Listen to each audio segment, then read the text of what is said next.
golaha salaadiinta iyo cuqaasha guddiga doorashooyinka ee fiid heer federaal guddiga doorashooyinka ee heer dowlad maamul goboleed ee siid waxaan dhammaantiin idinku salaamayaa salaanta islaamka assalaamu calaykum waraxmatullaahi wabarakaatu waxa aan aad u salaamayaa oo kale guddoomiyaha aqalka sare guddoomiye cabdi xaashi cabdulaahi senatarada xildhibaanada saxaafadda ciidanka amniga iyo marti sharafta kale ee meesha joogta mudanayaal iyo marwooyin anigoo ah garyaqaan ama abukaati cabdikariin maxamed xasan ahna senatarkii 4 sannadood ee soo dhaafnay ku matalayay gobolka togdheer kursiga lambarkiisu yahay 47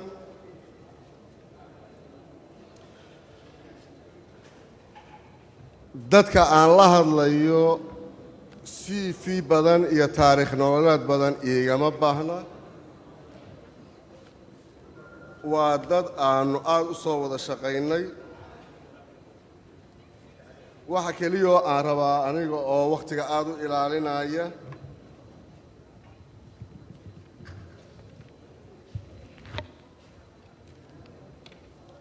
inaan halkan ka caddeeyo anigu waxa aan qabtay 4 sanada xilka aan hayay iyo 16 sannadood ee ka horreeyayba waxaan ka soo bilaabayaa markii waddanka aan ku soo noqday 2001 anigoo ka soo qayb galay shirkii carta lagu qabanayay ee dib u heshiinta Soomaaliya loogu doonayay mudanayaal aniga oo shaqo haysta ayaa waxaan shaqadaydu uga soo tegay in aan midnimadii iyo qarannimadii iyo karaamadii Soomaaliya aan ka qayb qaato sidii loo soo celin lahaa maan ka doonanin manaan ka raadsanin xil iyo kursi dawladdii waxbaan ka soo dhisay carta waanan soo ambabixinay waxaanaan kaga daba nimi xamar si aanu u sii baritaarno intaa wixii ka dambeeyey waxa aan u taagnaa midnimada iyo qarannimada Soomaaliya mudanayaal iyo marwooyin waxa aan halkan ka soo noqday guddoomiye ku-xigeenka guurtida dir waqooyi ee maanta codkooda aan halkan u fadhiyo inaan weydiisto waxa aan kala soo qayb qaatay dhibaatooyin badan oo dalka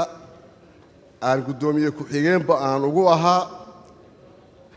ragga halkan maanta in hor fadhiyaa waa ragga aan wax soo wada aasanaynay soo wada rafiiqnay soo wada noolayn CV badan oo taariikhda hore ah igama baahna waxaan u soo noqonayaa 4 sannadood 4 sannadood mudanayaal waxyaalihii aan qabtay waxa ka mid ah arday dugsiyo sare iyo batch wadatay oo aan u dirnay jaamacado gudaha iyo dibaddaba ah oo aanu u helnay iskuulashiibyo waxa ka mid ah heshiisiinta bulshada aanu ka soo jeedno waxa ka mid ah dad badan oo cadaalad aanu sharci ugu raadinay oo dilal ka dhacay waddanka magaalada ay ahaayeen oo aanu cadaalad u raadinay iyo xuquuqdaas sidii loo heli lahaa dadkaasoo ah dadka aanu ka soo jeedo ee codkooda weydiisanayo ilaahayna subxaanahu wa tacaala uu nagu guulaysiiyey in si cadaalada arrimahaasi ay ku dhammaadaan annagoo ka ilaalinaynay in qabyaalad iyo kala aargoosi ay timaado. mudanayaal, 4 sannadood ee aan senatarka ahaa waxyaalahaan qabtay waxaa ka mid ah dad badan oo dalka waxba lagaga qaban kari waayey inaannu u raadinay fiisayaal caafimaad oo ilaahay uu nagu guuleeyey. fiisayaashaasoo aannu ka helay waddamada Turkiga, Kenya iyo Hindiya. mudanayaal, 4 sano ee aan kursiga senatarka ku matalayay waxaannu shaqaalaysiinay oo aanu shaqo la raadinay dhallinyaro badan oo dhammaan beelaha Somalilan ee maanta hor fadhiya ah. fursado badan oo iminka noo diyaarsan oo aanu wadnaana way jiraan.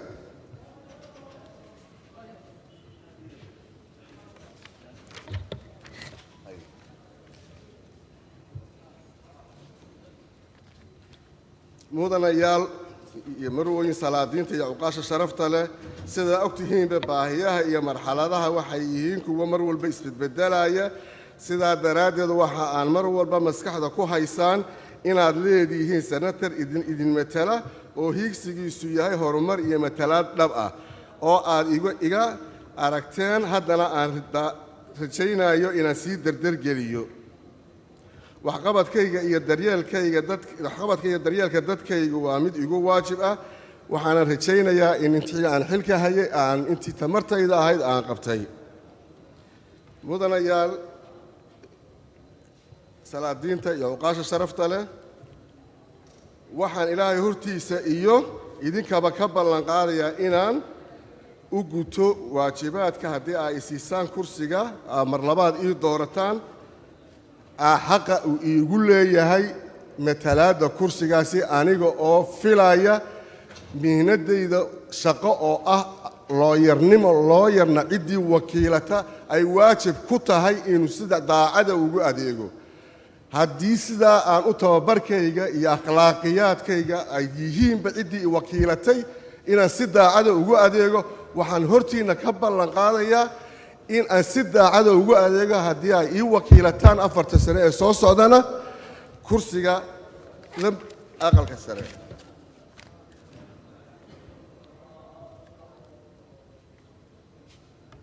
mudanayaal, waxaan hortiinna isu soo taagay inaad idin weydiisto kalsoonida iyo inaad igu aamintaan matalaadda sidii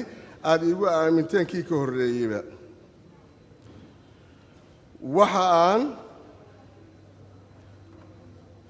waxaan hubaa in aan ummadda Soomaaliyeed idinka mahadnaqi doonto haddii alla idmo oo aad isiisaan mar labaad kursigaas. mudanayaal iyo marwooyin, mudanayaal, salaadiinta iyo uqaasha, waxyaalaha aan qabtay waxaa ka mid ah arrimaha wadahadalka Somalilan oo aanu aad iyo aad aanu ugu dadaalnay. inta badanna dowladda aanu ka tirsannahay ay aad iyo aad waxyaalaha aan aadka hor nimaadna ay ka mid tahay in Somalilan wadahadalkeeda dib loo furo. waxa aan igu ogaanaysaan Somalilan maaha maamul goboleed. 5 maamul goboleed 6 kuma aha. waxaa fadhiya guddoomiyahaygii anoo ka tirsan guddiga dastuurka ee baarlamaanka federaalka Soomaaliya. guddoomiyahayga Cabdi Xaashi wuu fadhiyaa, cabdi qaybdid wuu fadhiyaa. waxa aan ku dagaalamayay oo dastuurka Soomaaliya ee aan xubinta ka ahay guddigeeda mar walba aan kula dagaalamayay inaan meel laba lagu qori karin in Somalilan ay maamul tahay ka mida maamulada Soomaaliya. waan ku guulaystay dastuurka aan soo diyaarinayna, waxaan idinku ballan qaadayaa nuquladiisa idin keeno. waxaan ku guulaystay in Somalilan marnaba aan sharci ahaan dastuurka loogu qori karin inay maamul goboleed tahay. waxaan hortiina ka qirayaa Somalilan inaan u aqoonsanahay xaqeedana ku doonayo kuna dagaalamayo, horena aan ugu dagaalamayay in Somalilan ay tahay labadii gobol ee jamhuuriyaddii Soomaaliya gobol ka mid ah.